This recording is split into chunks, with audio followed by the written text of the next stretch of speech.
TCU has a freshman wide receiver who's ready to play right away in Ed Small.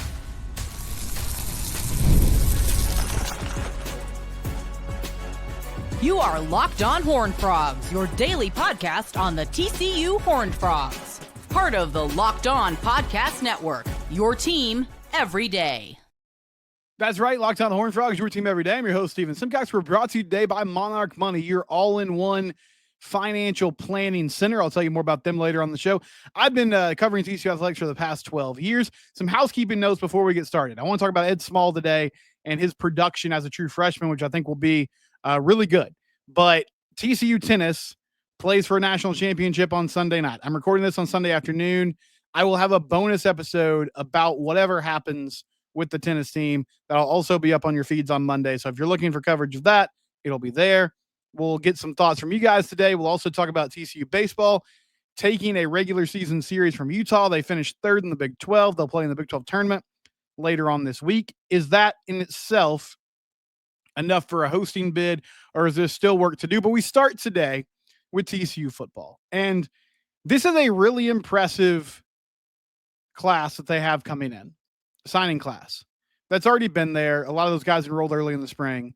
But this freshman class, Ed Small is the guy I'm going to talk about today at slot wide receiver, who I think can make an immediate impact. Terry Shelton's also a very interesting wide receiver on the outside that they flipped late in the process from Arizona. Killian Registre looks like a college left tackle right now. Now, he's not an early enrollee, so I think his situation will be limited this year, but he's got the frame to be a really good player. Chad Woodfork looks like a college edge rusher right here, right now. There are impressive players all up and down that signing class. But I want to spend a moment to talk about Ed Small from Austin Anderson High School. He finished his senior year with over 1,300 yards receiving, had 3,800 yards receiving in his career, which is just absolute insanity. And was the district MVP. I mean, did a little bit of everything. He is a very, very good player. And TCU was in on his recruitment early. He was originally a Texas baseball commit. Actually, he was going to go play baseball at UT, but TCU convinced him to play football here instead. And he stayed committed even as his stock rose. He was a 7-on-7 state tournament MVP for his career. 3,813 yards, 52 receiving touchdowns.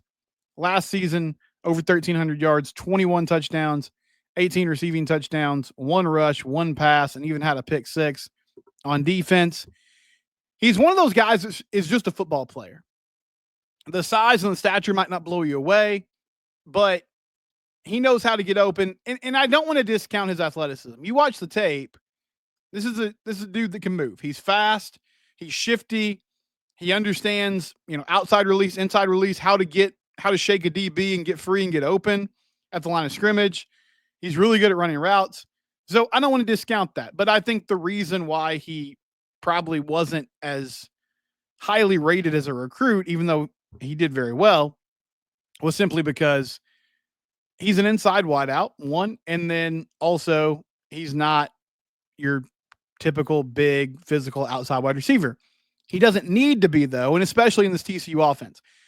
We have talked at length about the challenge that is before TCU in replacing Savion Williams and Jack Besh. Those dudes were and are incredible wide receivers. They're going to go play in the NFL. I think they're going to have long NFL careers, both of them. Savion was a jack of all trades. But one guy that I think gets left out that was also really good through his career, and especially last season, is J.P. Richardson. And for the last 2 years since he transferred over from Oklahoma State, J.P. Richardson was a steady presence on the TCU field as a slot wide receiver.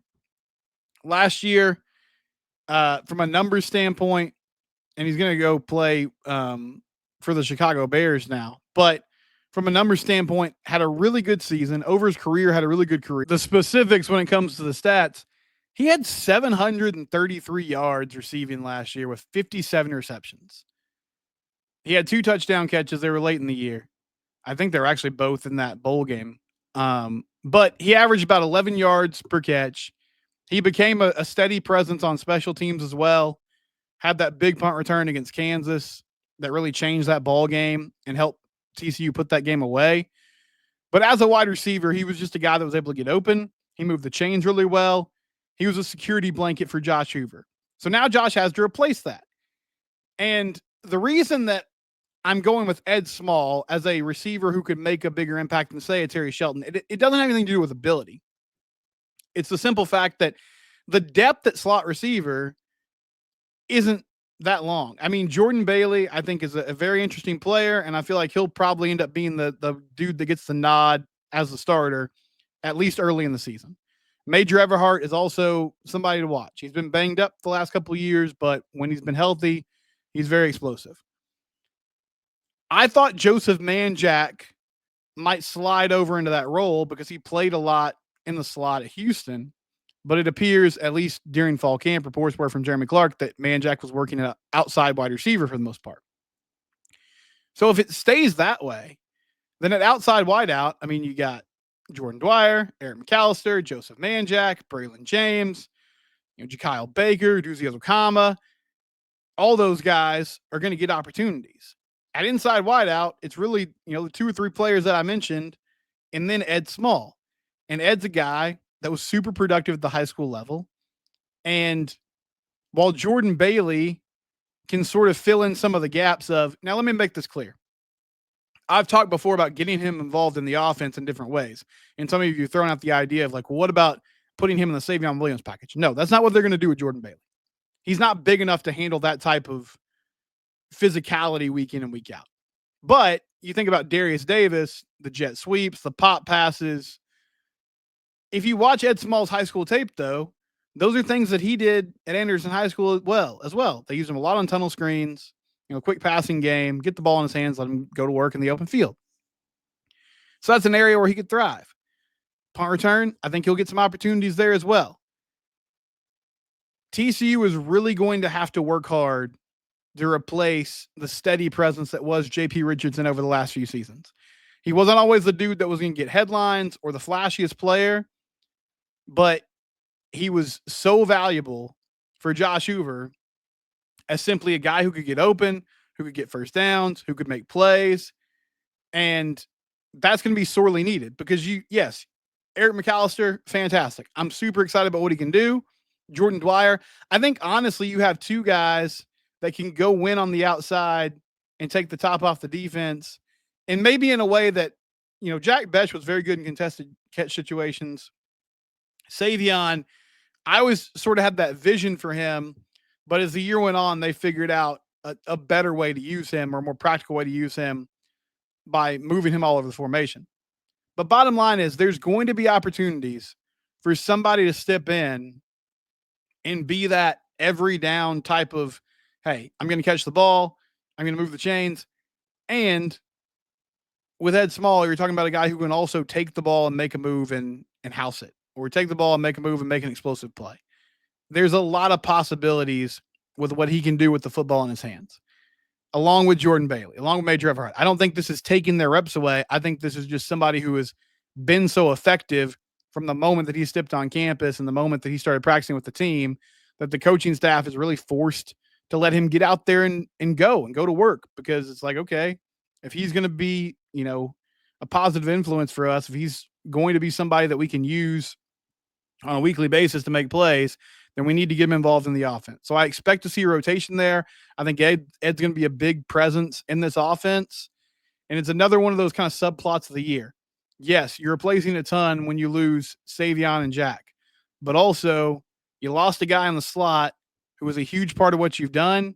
Now you have to figure out the best way to use him, is use the players you have on the roster right now to sort of ease the loss of that as well. Because we saw, especially, with Jared Wiley leaving after 2 seasons ago, JP became that guy over the middle. Now, hopefully you have some more firepower with your tight ends this year, but Ed Small is going to be a big part of this team. When we come back, TCU baseball. It was rocky at times, but they end up finding a way to take down Utah. I'll talk about where they are in the postseason picture next here on Locked on Horned Frogs, your team every day.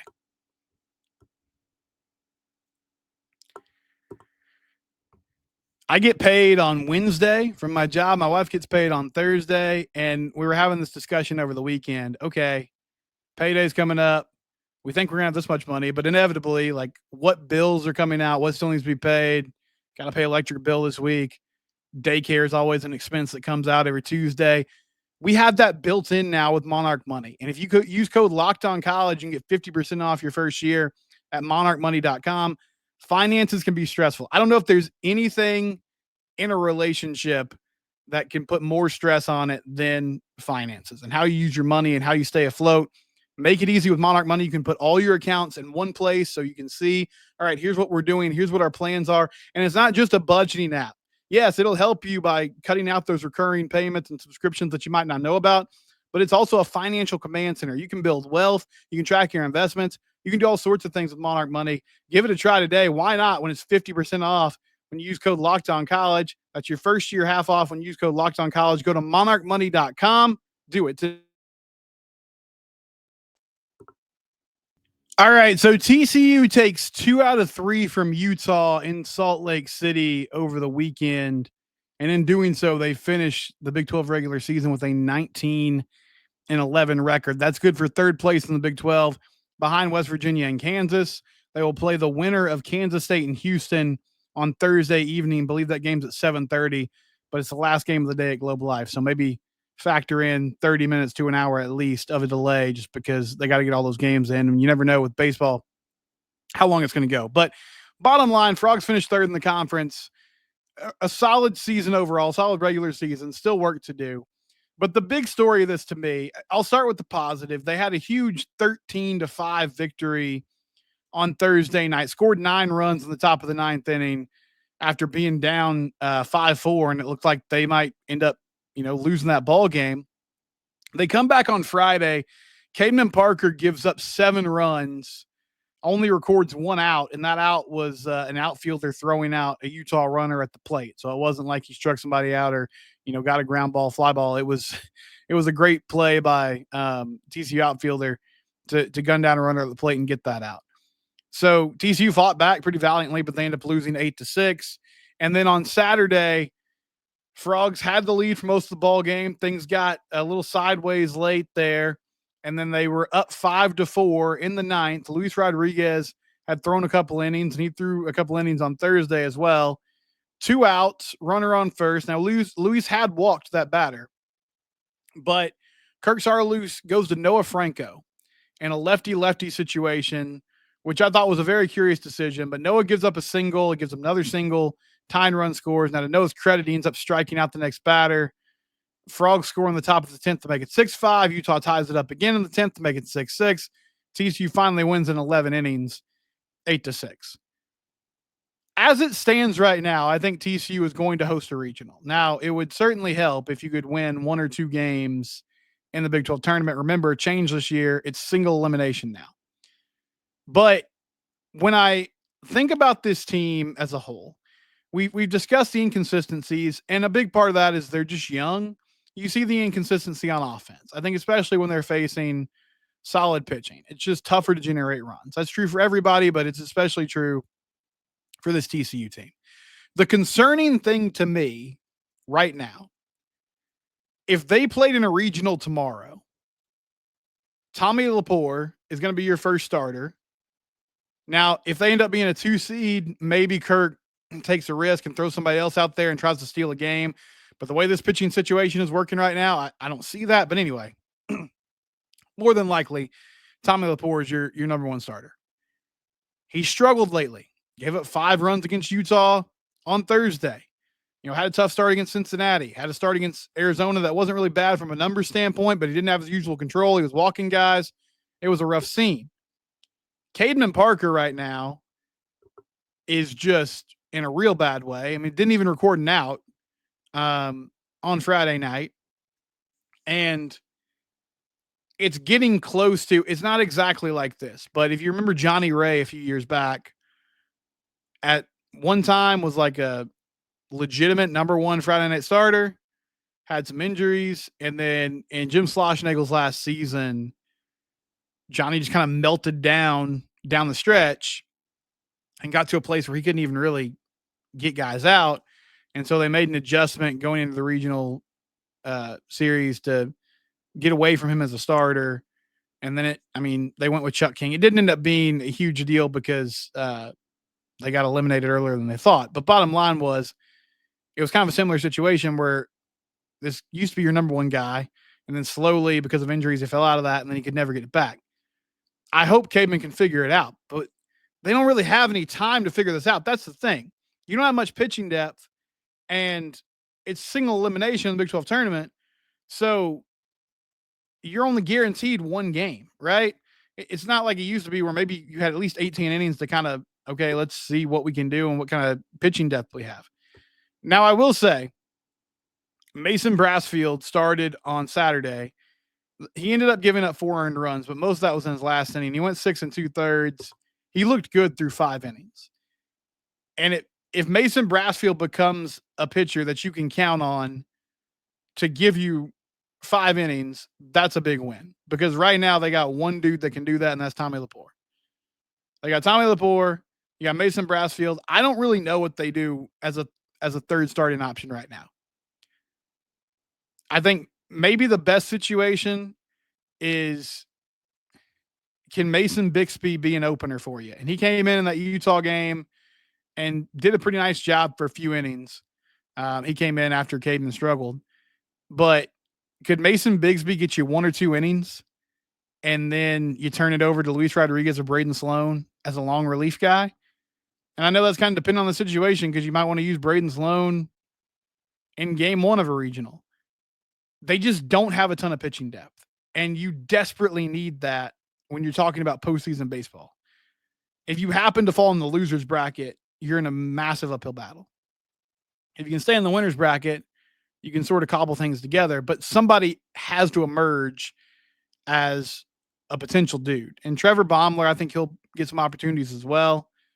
It's just concerning when really all year long you've just had one guy you can count on as a starter, and even he is kind of floundering here down the stretch. But all that said, there's a lot of positives about where they're at. They fought through, they stayed tough, they were gritty, they had a couple comeback wins on the road to finish off that series and make sure they took 2 out of 3.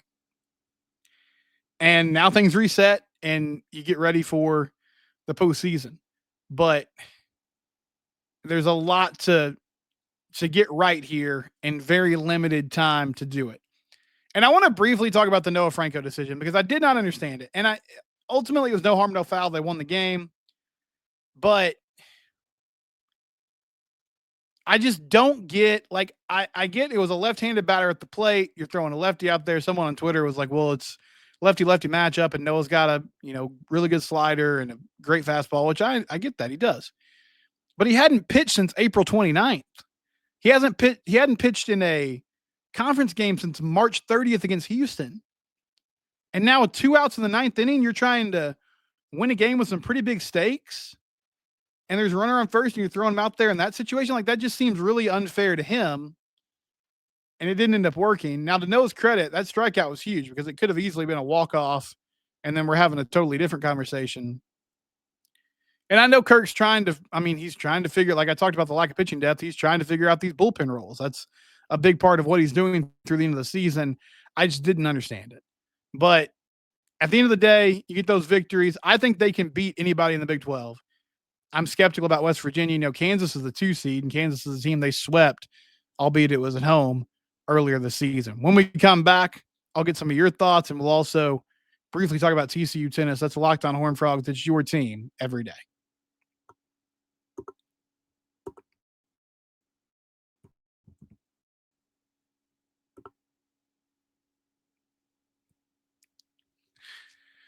Okay, so I told you this at the beginning of the show, but I'll have a bonus episode about whatever happens in the national championship game or national championship duel between TCU and Wake Forest. I do want to take a moment to say, though, because all these things were happening over the weekend. So if it doesn't go TCU's way, then I don't want to be completely negative. The way they won in the Elite Eight and in the Final Four was so impressive. Duncan Chan fights back after being down a few breaks in the last set against Virginia, and finds a way to win. Jack Pennington-Jones didn't end up finishing his match against Texas, but he was right there with a chance to get it. And Roger Pascal, he ends up coming through on court 6 and winning for TCU in another huge situation against Texas. I'm not going to pretend, I've said this before, I'm not going to pretend to suddenly be like tennis expert guy. That's not who I am. But I watch enough sports and I know enough about sports that I can recognize when a team is well coached. I can recognize a team that has toughness and intensity. And I'll just tell you, next season, if you get a chance to watch this team, whether it's live or on ESPN Plus, do it. Because back-to-back days had their backs against the wall, and it didn't look great. Looked like, okay, they're going to bow out. And not that that would be the end of the world. It would still be a really successful season.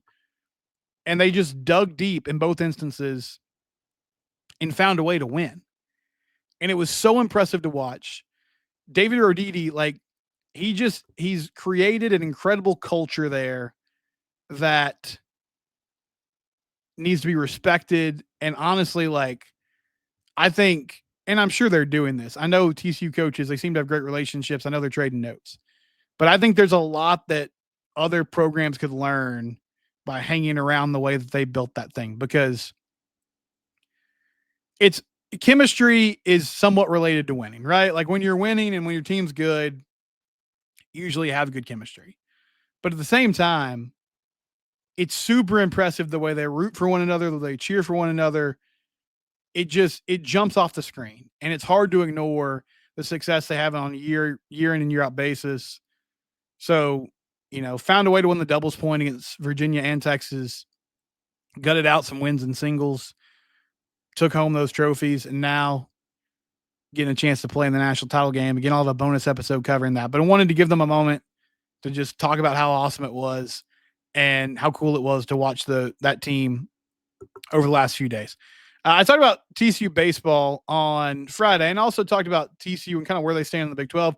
Richard Berry says TCU and the rest of the Big 12 are in the same boat. The conference is begging to have a perennial front runner. All 16 teams want to be the one. I'm interested in Texas Tech this season with the portal class they have. Ultimately, as long as TCU continues to lead recruiting in the Big 12, they can start to separate themselves from the rest. Yes, I agree on a lot of fronts there. I think the league itself, there's an opening for somebody to be a consistent winner. I think recruiting is a huge key, as you said, and I feel like that's really going to be the key to the consistency. Can anybody recruit at a high enough level that they can be consistently good? Because that's what the thing, when you're talking about Oklahoma back in the day, they just always had that talent to replenish the talent. And now with the portal, it's somewhat easier to do that because you can always go and get experience. But do you have the ready-made players who are going to be able to go right away? That's a huge question. And I think TCU is right in the thick of it. But as you said, all 16 teams kind of feel that way. And so at the moment, I think it's a league that's going to bounce back and forth year to year. And you're going to see different teams that take over as the front runner, so to speak. But Sonny Dykes I believe he's trying to do it the right way. I think he's trying to do it with a big emphasis on the trenches, especially that offensive line and getting the numbers right there. And I hope, I think he's made some changes philosophically as a coach through his career that should be commended. I believe he's made more of a commitment to running the ball.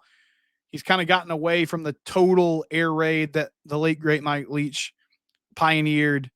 And I've said this before, like there's a lot of variations to that offense now. Not everybody's throwing the ball 60 times a game.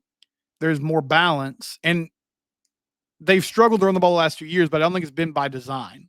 It's not been because of a lack of effort or a lack of desire to run the ball. It's just simply we haven't had the guys up front to do it on a consistent basis. So if he can get the talent, and if I think he continues to buy into, okay, yes, offense is a huge key. That's always going to be my identity. That's always going to be what I sell myself on. But defensively, we need to be good.